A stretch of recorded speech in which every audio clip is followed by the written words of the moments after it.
cyberspace. Driven by a passion to win, playing heart to heart, face to face.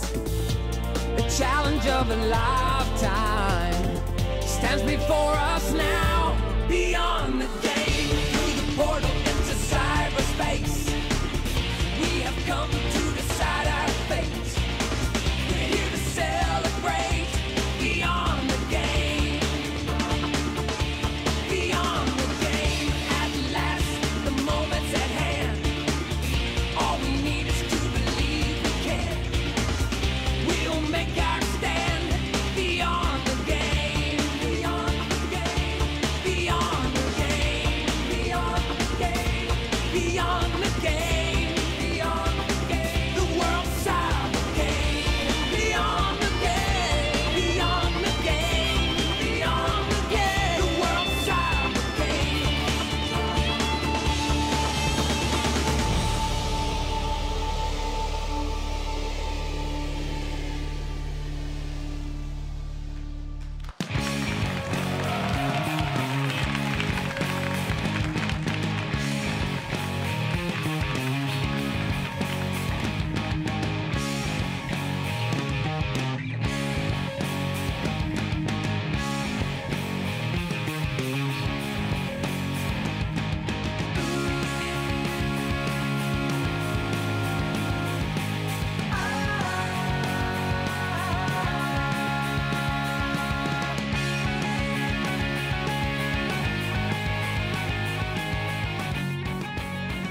And welcome, guys, to beautiful Seoul, South Korea for the finals of WCG Korea. I am Doa. With me is Monte Cristo. And today, we will see if Samsung Blue or CJ Blaze get the opportunity to represent their nation in the WCG Global Finals next month in Kunshan, China. This should be a pretty awesome best of three. Yeah, take a look at the cheerfuls right now for Samsung Blue. They've taken over Piglet and Pooh. A little jab at SK Telecom, who they defeated to get here today. They have. They've apparently, now they wear their skins. Oh, no. They've slain them. I guess so.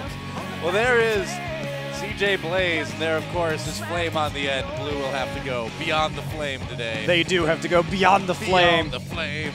In order to reach those finals and join us in China. That's right. Only one of these teams will be lucky enough to join us in prize. China. That is the real prize. Yeah, who gets to go to China with Doa and Monte Cristo? That's what these guys are fighting for.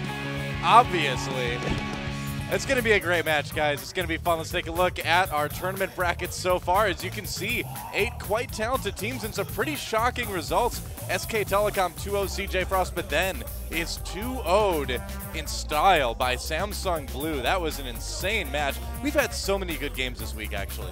Yeah, we have. And surprisingly, none of the teams at the World Championship representing Korea actually are in this final right now. Pretty shocking, actually. Yeah, pretty shocking. KT Bullets not even making it to the quarterfinals. So CJ Blaze looking like they're returning to form, and Samsung Blue proving that they used their offseason quite effectively in terms of ramping up their game. Boy, did they ever. I mean, they are looking so good right now. I mean, they had a good practice partner in Ozone, obviously. Even though Ozone did falter a bit at Worlds, they're still a talented group of guys. And so Blue had that good, dedicated practice partner, but they've also done such a good job of tightening up their play, you know, identifying their weaknesses, nailing those out. I mean, they're really good right now. I mean, if they can beat Blaze, they will be the team to watch going into Champions Winter. Yeah, and Pawn, too, having a remarkable performance against Faker in the mid lane. Yeah. Of course, he was formerly known as Wonsuk, who was the mid laner of MIG Blitz, if you were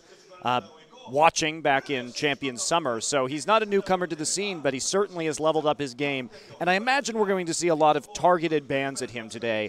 His Nidalee, terrifying. Got 3 kills in lane against Faker. And, of course, you don't want Flame to have it either, so I doubt we're going to see it. Corki, a dangerous ban for Emperor, the new 80 carry for Blaze. Yeah. And Fizz, another one for Pawn that you probably don't want him to have. He was one of the first Korean players to start playing Fizz competitively in Champions, picking up on that from the European region before a lot of these players really started using it here.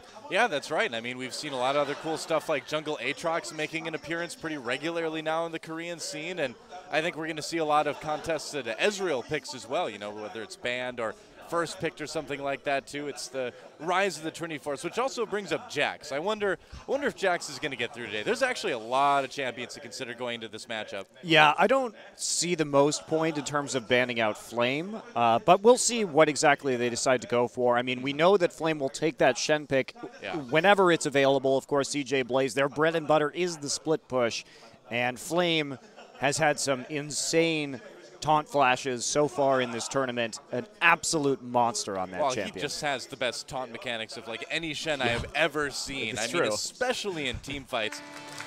Pretty amazing stuff. So let's get to know our two teams for today a little bit better. We'll be able to get in the booth. We'll be able to, you know, at least watch through the glass anyway.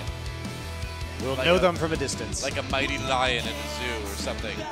Not to say that they're trapped and they can't get out, but you never know. If they don't play well, maybe we will just lock them in there. There is Samsung Blue, Sense, Def, Pawn, Spirit, and Chunju. And it's interesting, too, because the pieces of this GSG team, which was a team that was formerly made up of Sense, Chunju, Mandu on the World Championship team, SK Telecom, and EasyHoon, who is now on SK Telecom's second team in Clear, who is no longer a pro player, but these guys have really shown a lot of good results since their old team broke up, and they're all seeing a great deal of success right now. I guess Chunju is like the rabbit character from Winnie the Pooh, so that makes sense for a top laner. He kind of like stays off by himself and gets angry whenever people come near him. That's a good Winnie the Pooh character for a top laner, I think. It is, and I guess Deft is Puss in Boots. Puss in Boots, a new addition to the Winnie the Pooh lexicon, I guess, and Yoshi, I guess. I don't know who that is, actually.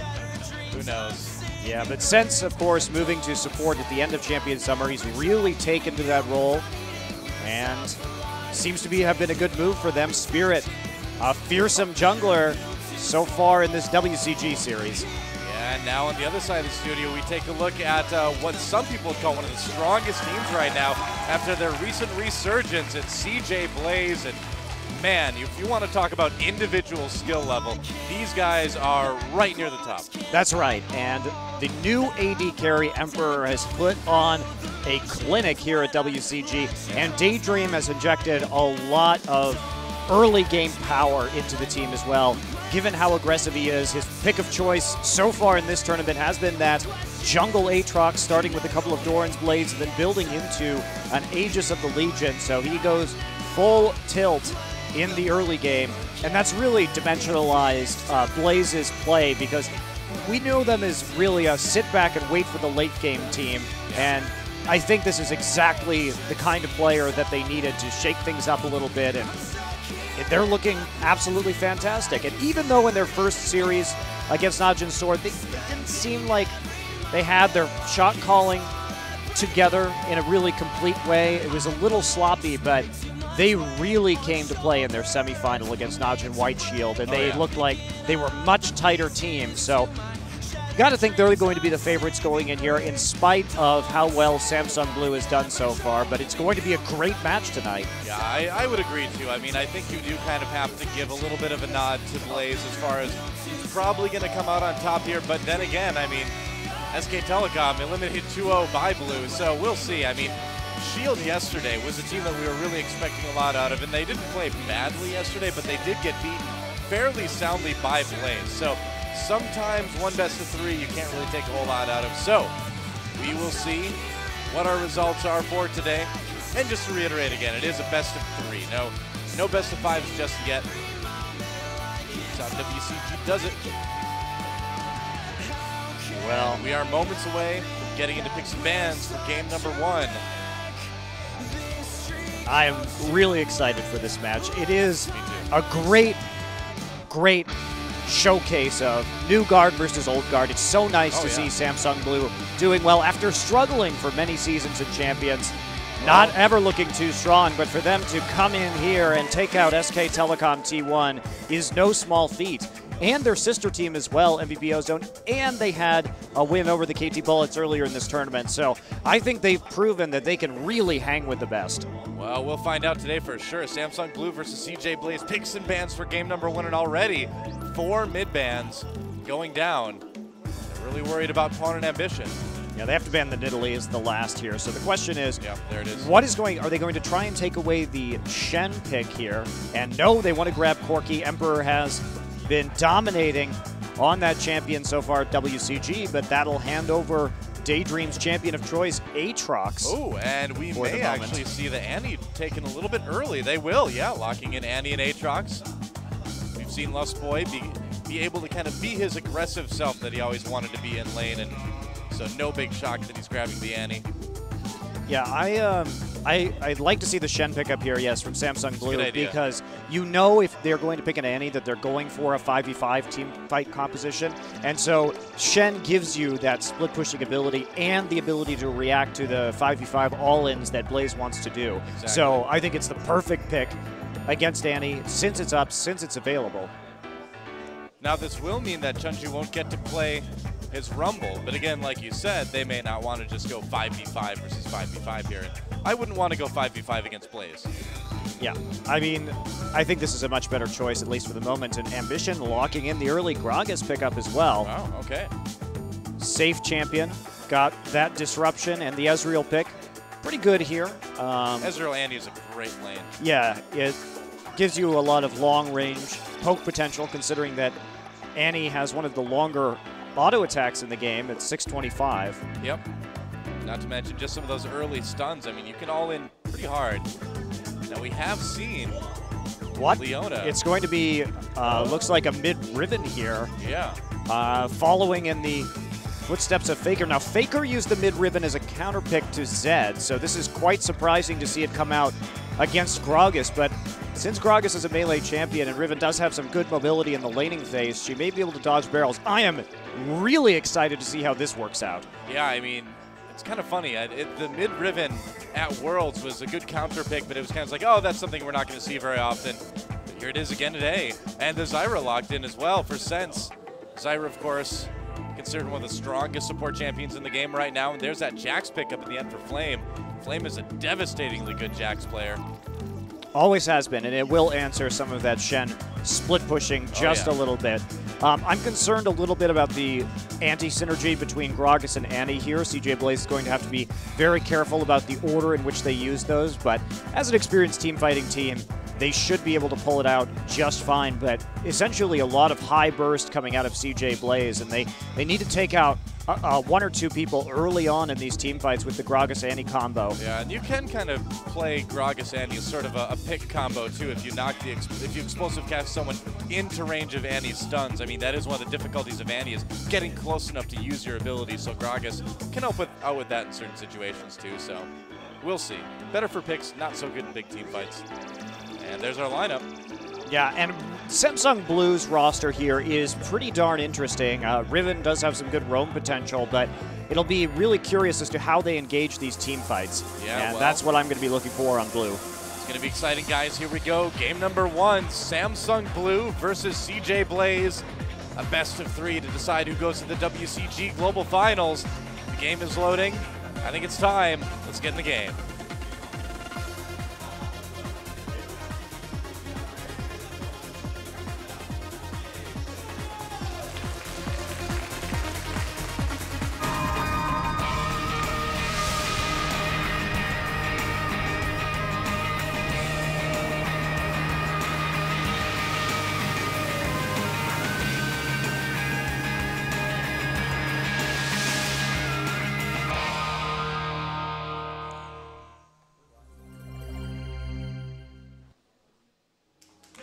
You know, sometimes I sneak up behind Monte Cristo and I whisper, "Go beyond the game." And then I do. He loves it. He loves it. And he does go beyond the game every single time. It works. All right, we go, guys. Samsung Blue versus CJ Blaze. And already some pretty interesting movement on the map. Yeah. Now, we know Samsung Blue as a team that has traditionally has had a very high kill potential at level 1. They tend to be very aggressive. They tend to be very surprising at level 1. And we may see some of it here today, but CJ Blaze coming in with the Annie stun will be a little bit difficult to get that level 1 fight off. Now, 미니언 Spirit Spirit is starting with that Doran's Blade first on Elise. That has been his preference on this champion, and it depends on the player, but a lot of players in Korea do prefer this start because it just gives you that extra little bit of dueling potential early on in the game. And there are those really deep wards from CJ Blaze as well. We saw that in their match against Shield yesterday. And, oh man. Yeah, avoiding the bush with the entire Samsung Blue team in it. Yeah, and we also, CJ Blaze has used has used a ton of really deep wards in their WCG matches right now. You can really tell that they've changed their level 1 strategy quite a bit because they never used to do this, and now they have constantly dropped the ward between the second and third turrets, and also that ward in between bot and mid lane, or between mid and top lane on the other side of the map if they're playing on that blue side. Right. So it is a bit curious. I'm not sure if it's really worth it. It seems like it's easier for teams to kind of avoid those wards. So yeah, it is a bit interesting. Yeah, Chunju getting a pretty delayed start into the lane here. He's hanging around this mid for quite a long time. Going to go ahead and take those wolves, and we see mirrored actions from Flame on the other side. Yeah. So we're in a really interesting point in the 2v1 meta right now.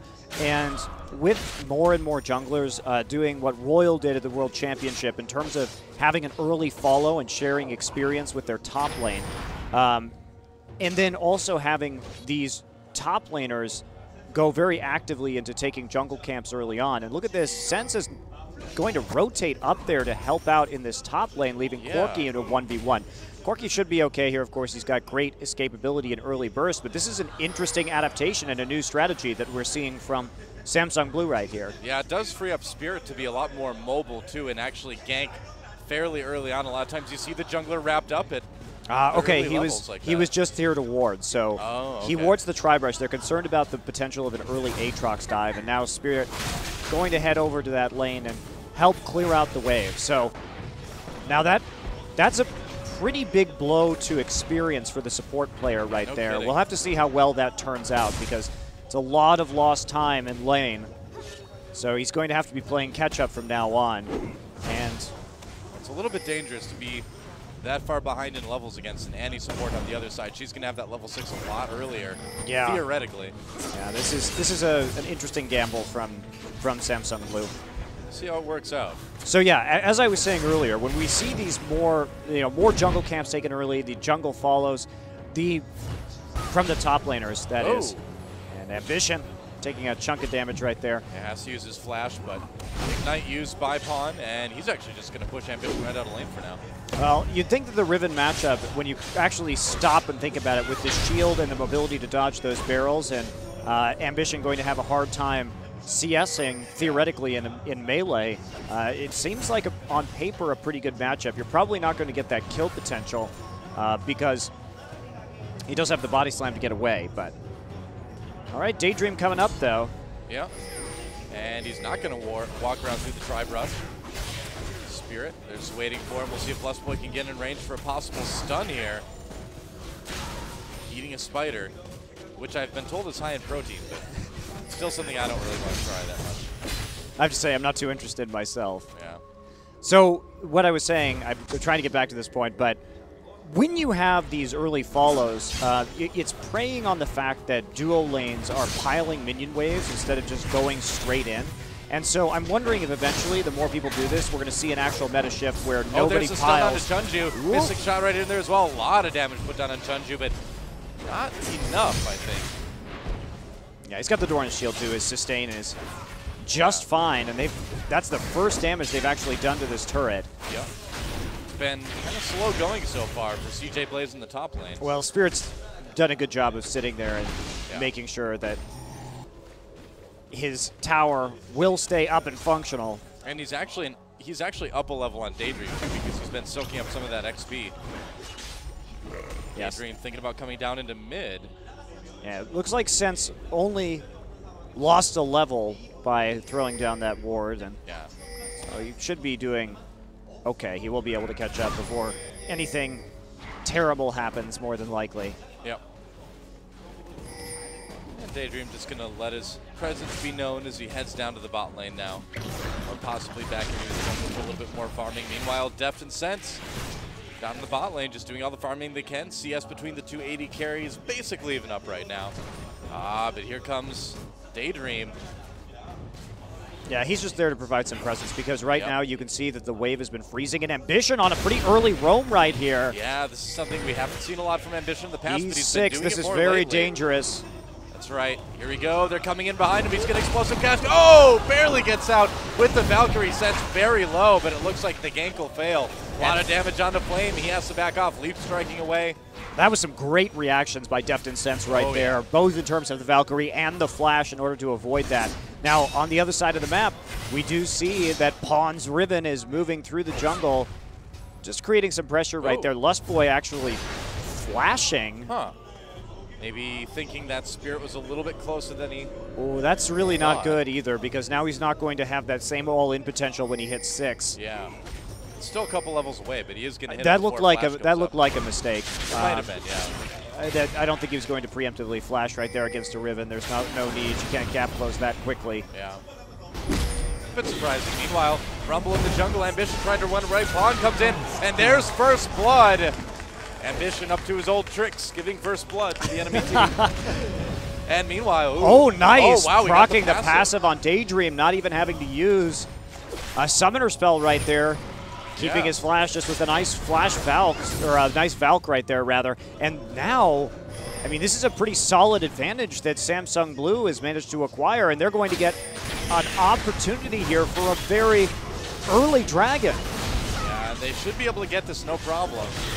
No real resistance anywhere nearby from CJ Blaze, and this is going to add to their already pretty decent gold lead for 8 minutes. Yeah, well, they've managed to acquire a little bit of extra CS pretty much across the board right here, which is contributing to that as well. Yeah. But nice work from Samsung Blue. Yeah, these guys are looking good. Their rotations and their decision-making has been so solid in this tournament. It's very impressive that they've managed to fix in-game shot calling so very much. Yeah.